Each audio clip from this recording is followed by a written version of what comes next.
Selamat malam sahabat Santosa Asi Ministry. Apa kabar sahabat pada malam ini? Kiranya sahabat dalam keadaan baik-baik saja. Sebelum beristirahat bersama dengan saya Anggun Labita Bamba, mari kita merenungkan firman Tuhan. Namun sebelum itu, mari kita berdoa. Bapa yang baik, Bapa yang terkasih, terima kasih untuk kebaikan Tuhan yang kami alami pada malam hari ini. Sebelum kami beristirahat, kami akan merenungkan firman-Mu. Berilah kami hikmat Tuhan, agar kami dapat mengerti isi hati Tuhan. Dalam nama Tuhan Yesus kami memohon. Amin. Saudara-saudari yang terkasih dalam nama Tuhan Yesus, pada malam hari ini, mari kita merenungkan firman Tuhan yang terambil dalam Lukas pasalnya yang kelima, ayatnya yang ke-17 sampai ayatnya yang ke-20. Di bawah perikop, orang lumpuh disembuhkan. Firman Tuhan berkata demikian. Pada suatu hari ketika Yesus mengajar, ada beberapa orang Farisi dan ahli Taurat duduk mendengarkannya. Mereka datang dari semua desa di Galilea dan Yudea dan dari Yerusalem. Kuasa Tuhan menyertai dia sehingga ia dapat menyembuhkan orang sakit. Lalu datanglah beberapa orang mengusung seorang lumpuh di atas tempat tidur. Mereka berusaha membawa dia masuk dan meletakkannya di hadapan Yesus. Karena mereka tidak dapat membawanya masuk, berhubung dengan banyaknya orang di situ, naiklah mereka ke atap rumah, lalu membongkar atap itu dan menurunkan orang itu dengan tempat tidurnya ke tengah-tengah orang banyak, tepat di depan Yesus. Ketika Yesus melihat iman mereka, berkatalah ia, "Hai saudara, dosamu sudah diampuni." Amin. Saudara-saudari yang dikasihi Tuhan, dari ayat firman Tuhan ini, saya mengambil tema kecil pada perenungan kita pada malam hari ini, yaitu disembuhkan karena iman. Kita tahu bersama-sama dalam ayat ini ada beberapa orang yang menolong orang lumpuh dengan mereka membawa orang lumpuh itu kepada Yesus agar orang lumpuh itu disembuhkan. Akan tetapi saudara-saudari yang dikasihi Tuhan, karena mereka tidak dapat membawanya masuk bertemu Yesus karena saking banyaknya orang pada waktu itu, maka mereka berusaha mencari cara agar orang lumpuh tersebut dapat bertemu Yesus. Di sini saya akan membagikan poin-poin untuk kita renungkan pada malam hari ini. Poin yang pertama yaitu berniat. Berniat dengan kata lain memiliki keinginan atau bertekad. Kita bisa membacanya dalam ayat 18 sampai 19 bagian A. Firman Tuhan berkata demikian. Lalu datanglah beberapa orang mengusung seorang lumpuh di atas tempat tidur. Mereka berusaha membawa dia masuk dan meletakkannya di hadapan Yesus. Karena mereka tidak dapat membawanya masuk berhubung dengan banyaknya orang.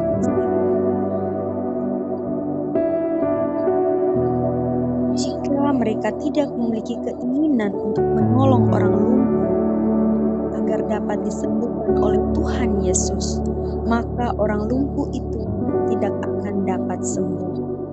Saudara-saudari yang dikasihi dalam nama Tuhan Yesus, namun di ayat ini, karena saking banyaknya orang-orang pada waktu itu, jadi mereka mengalami kesusahan untuk bertemu Yesus.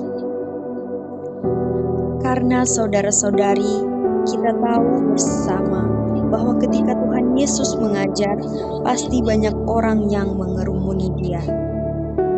Saudara-saudari,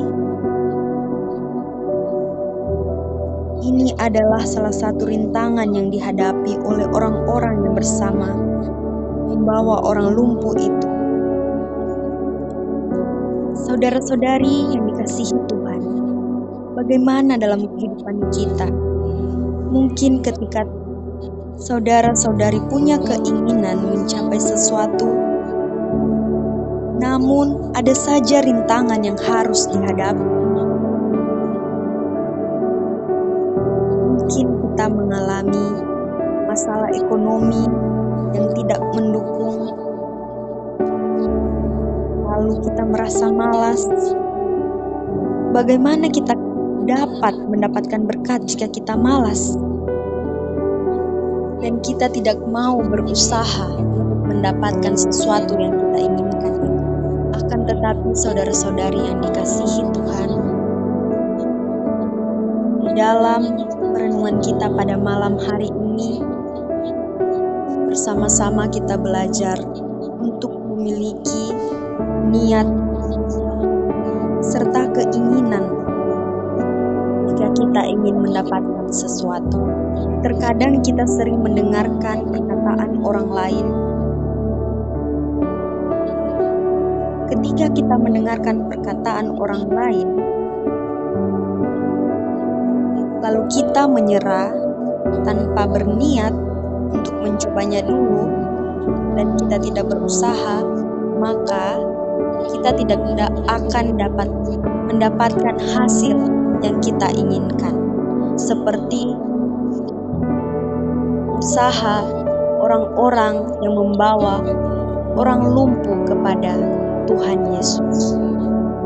Saudara-saudari yang dikasihi Tuhan, dan poin yang kedua dalam perenungan kita pada malam hari ini, yaitu berusaha. Berarti ada tindakan yang dilakukan. Kita bisa baca dalam ayat yang ke-19 bagian B, firman Tuhan berkata demikian.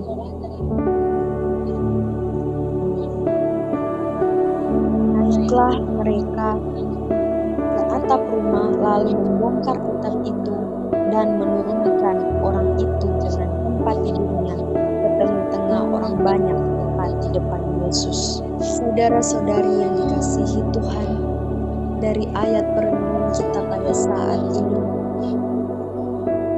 kita dapat melihat bahwa mereka ini berusaha, ada tindakan yang mereka lakukan.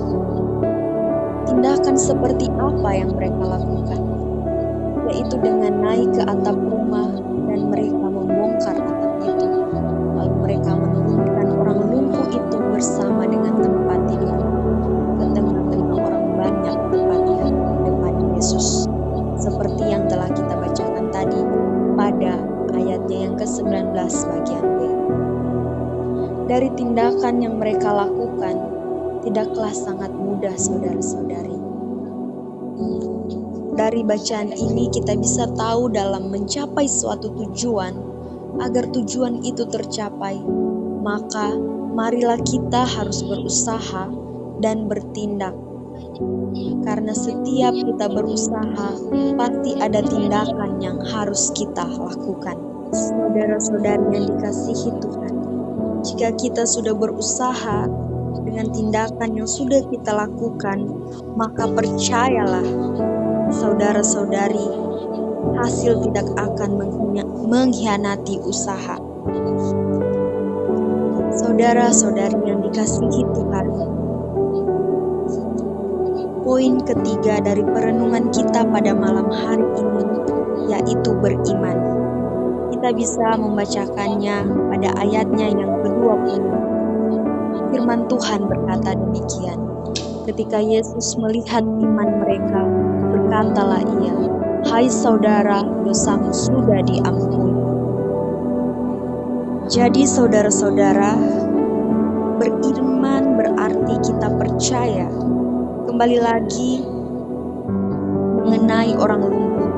Ketika mereka itu percaya kepada Tuhan, maka terjadilah kesembuhan.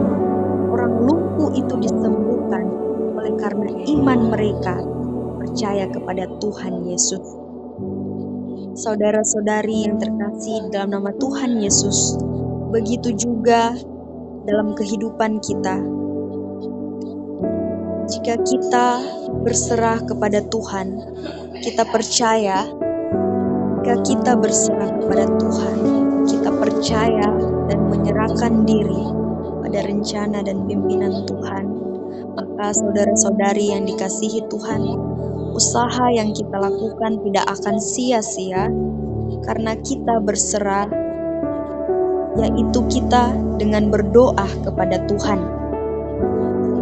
Dan di ayatnya yang ke-25 dikatakan, dan seketika itu juga bangunlah ia di depan mereka, lalu mengangkat tempat tidurnya dan pulang ke rumahnya sambil memuliakan Allah. Ya, sudah jelas bahwa dikatakan lalu mengangkat tempat tidurnya dan pulang ke rumahnya sambil memuliakan Allah. Jadi saudara-saudari yang dikasihi Tuhan, kesembuhan dan keberhasilan yang asalnya dari Tuhan Yesus Kristus akan lebih lagi Tuhan berikan kepada kita dari apa yang kita minta kepadanya. Seperti pada ayatnya yang ke-26 dikatakan, semua orang itu takjub lalu memuliakan Allah dan mereka sangat takut, katanya, hari ini kami telah menyaksikan hal-hal yang sangat mengherankan. Amin, saudaraku. Marilah kita mengerjakan apa yang menjadi tugas dan tanggung jawab kita masing-masing dan serahkan diri kita pada rencana dan pimpinan Tuhan, agar Tuhan yang memimpin setiap kehidupan kita. Karena kesembuhan itu hanya berasal daripada Tuhan. Demikianlah firman Tuhan pada malam hari ini. Mari kita bersatu dalam doa. Bapa yang baik, terima kasih untuk firman yang kami dengar dan renungkan. Berilah kami pengertian untuk memahami kehendak Tuhan di setiap hari. Dalam nama Tuhan Yesus kami memohon. Amin. Sahabat, sampai saat ini, bila sahabat membutuhkan dukungan doa, sahabat dapat meninggalkan komentar pada kolom komentar. Tuhan Yesus memberkati. Shalom.